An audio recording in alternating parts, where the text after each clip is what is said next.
Civilians have suffered the deadly effects of armed conflict for too long. That is according to UN 2022 report on protection of civilians.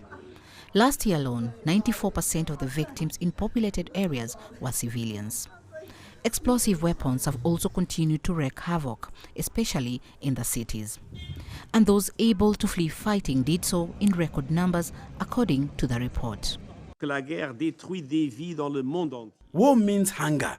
Armed conflict is a key factor driving food insecurity around the world.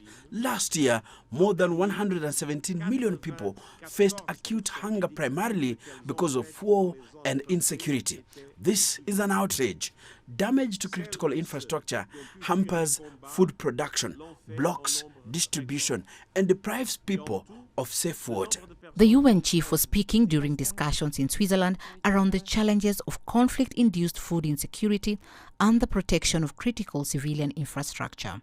So we have the legal framework, we have the political and operational tools to protect civilians in armed conflicts, and we just need to apply those instruments, and for that there needs to be sufficient political will. Peace is the best form of protection. We must intensify our efforts to prevent conflict, protect civilians, preserve peace, and find political solutions to war. In the coming weeks, I will issue a policy brief on a new agenda for peace in preparation for the next year's Summit of the Future. This will offer a holistic approach for member states to consider, tuned to the times, to address peace and security in a changing world.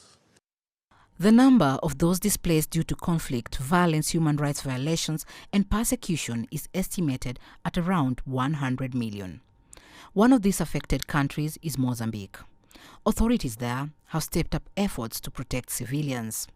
The main concern of our government and of our defensive security forces has been the protection of the life and dignity of civilians, including social reintegration of those terrorists captured or who flee from their ranks.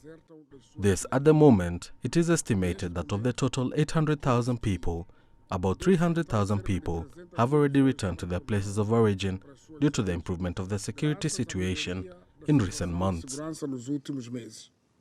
The UN Security Council is now calling for more states to adopt similar policies as Mozambique in order to protect innocent civilians caught up in ongoing conflicts.